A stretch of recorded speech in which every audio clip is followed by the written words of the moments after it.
ಶಕ್ತಿ ಯೋಜನೆ ಜಾರಿಗೆ ಬಂದ ಬಳಿಕ ಹಲವಾರು ಮಹಿಳೆಯರು ನೆಂಟರ ಮನೆ, ತವರು ಮನೆ ಜೊತೆಗೆ ಪ್ರವಾಸಕ್ಕೆ ಅಂತ ಮೈತುಂಬ ಚಿನ್ನ ಹಾಕೊಂಡು ಬಸ್ ಅನ್ನ ಹತ್ತುತ್ತಿದ್ರು. ಇಂಥ ಬಸ್ಗಳನ್ನೇ ಟಾರ್ಗೆಟ್ ಮಾಡ್ತಿದ್ದ ಖದೀಮರು ಮಹಿಳೆಯರು ಹಾಕಿದ್ದಂತಹ ಚಿನ್ನಾಭರಣವನ್ನ ಕದ್ದು ಎಸ್ಕೇಪ್ ಆಗ್ತಾ ಇದ್ರು. ಈಗ ಆ ಗ್ಯಾಂಗ್ ಪೊಲೀಸರ ಅತಿಥಿಯಾಗಿದೆ. ಈ ಕುರಿತ ಡೀಟೇಲ್ಸ್ ಇಲ್ಲಿದೆ, ನೀವೇ ನೋಡಿ. ಬಸ್ಗಳಲ್ಲಿ ಮಹಿಳೆಯರ ಚಿನ್ನಾಭರಣ ಮಾಂಗಮಾಯ. ತುಂಬಿದ ಬಸ್ಗಳಲ್ಲಿ ಕೈ ಚಳಕ ತೋರಿಸುತ್ತಿದ್ದವರು ಲಾಕ್. ಕಳ್ಳಿಯರ ಗ್ಯಾಂಗ್ ಬಂಧಿಸಿ ಜೈಲಿಗಟ್ಟಿದ ಪೊಲೀಸರು. ಈ ಫೋಟೋದಲ್ಲಿ ಕಾಣುವ ಈ ಸುಂದರಿಯರನ್ನು ಒಮ್ಮೆ ನೋಡ್ಕೊಂಡ್ಬಿಡಿ, ಇಲ್ಲವಾದ್ರೆ ನಿಮ್ಮೂರಿನ ಬಸ್ ನಿಲ್ದಾಣ ಬಸ್ಗಳಲ್ಲಿ ಇವರು ಬರಬಹುದು. ಇವರು ಬಸ್ ಹತ್ತಿದ್ರು ಅಂದ್ರೆ ಪ್ರಯಾಣಿಕರ ಜೇಬಲ್ಲಿ ಇರೋ ದುಡ್ಡು ಕ್ಷಣ ಮಾತ್ರದಲ್ಲಿ ಮಾಯವಾಗ್ತಿತ್ತು.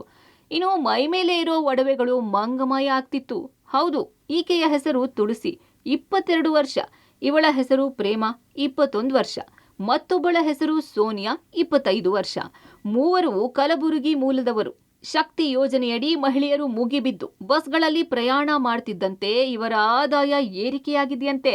ತುಂಬಿದ ಬಸ್ಗಳಲ್ಲಿ ಮಹಿಳೆಯರು ಬಸ್ ಹತ್ತುವಾಗ ಇಳಿಯುವಾಗ ಈ ಮೂವರು ಸುಂದರಿಯರು ಮಹಿಳೆಯರ ಬ್ಯಾಗ್ನಲ್ಲಿದ್ದ ಹಣ, ಕತ್ತಲ್ಲಿದ್ದ ಚಿನ್ನಾಭರಣಗಳನ್ನ ಕಳ್ಳತನ ಮಾಡ್ತಿದ್ರು. ಬಸ್ ಸ್ಟ್ಯಾಂಡ್ ಅಲ್ಲಿ 27 ಮೇಗೆ ಒಂದು ಕಳ್ಳತನ ಕೇಸ್ ರಿಜಿಸ್ಟರ್ ಆಯಿತು. ಈ ಬಸ್ಸಲ್ಲಿ ಅಥವಾ ಬಸ್ ಅಕ್ಕಪಕ್ಕ ಜಾಗ ಹೊರಗಡೆ ಅಥವಾ ಒಳಗಡೆ ಅವರಿಗೆ ಕಂಪ್ಲೇಂಟ್ ನನಗೆ ಸ್ವಂತ ಗೊತ್ತಿಲ್ಲ, ಬಟ್ ಅವರದು ಏನಾದರೂ ಬ್ಯಾಗಿಂದ ಗೋಲ್ಡ್ ಐಟಮ್ಸ್ ಕಳ್ಳತನ ಆಯಿತು ಈ ಥರ ರಿಪೋರ್ಟ್ ಕೊಟ್ಟಿದ್ದಾರೆ. ಸೊ ಈ FIR ಆದಮೇಲೆ ನಾವು ಅಲ್ಲಿ ಎಲ್ಲ CCTV ಕ್ಯಾಮ್ರಾಸ್ ವಗೇರೆ ಚೆಕ್ ಮಾಡಿದ್ದೀವಿ ಮತ್ತು ಸಸ್ಪಿಷಿಯಸ್ ಮೂಮೆಂಟ್ಸ್ ಯಾರ್ಯಾರ್ದು ಇದೆ ಅದೆಲ್ಲ ಚೆಕ್ ಮಾಡಿ ಈ ಕೇಸ್ಗೆ ಪತ್ತೆ ಮಾಡಿದ್ದೀವಿ. ಕೇಸಲ್ಲಿ ಟೋಟಲ್ 3 ಜನ ಲೇಡೀಸ್, ಎಲ್ಲ ಯಂಗ್ ಲೇಡೀಸ್ ಇದ್ದಾರೆ. 20 to 25 ಏಜ್ ಇದೆ 3 ಜನದು.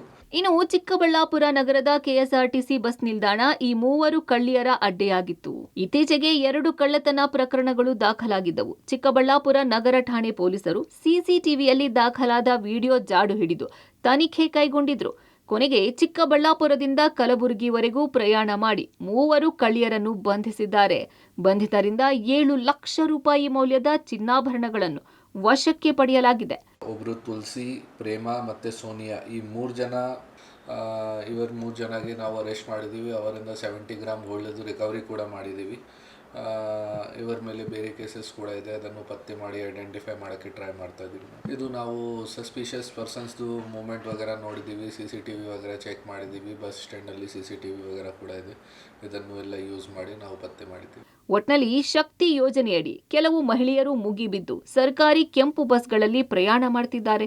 ಇದನ್ನೇ ಬಂಡವಾಳ ಮಾಡಿಕೊಂಡಿರುವ ಕೆಲವು ಕಳ್ಳಿಯರು ಬಸ್ಗಳಲ್ಲಿ ಕಳ್ಳತನ ಮಾಡೋದನ್ನೇ ವೃತ್ತಿ ಮಾಡಿಕೊಂಡಿದ್ರು. ಆದರೆ ಪೊಲೀಸರು ಈಗ ಆರೋಪಿಗಳನ್ನು ಬಂಧಿಸಿ ನ್ಯಾಯಾಂಗ ಬಂಧನಕ್ಕೆ ಒಪ್ಪಿಸಿದ್ದಾರೆ. ಮುದ್ದು ಕೃಷ್ಣ, ಪಬ್ಲಿಕ್ ಟಿವಿ, ಚಿಕ್ಕಬಳ್ಳಾಪುರ.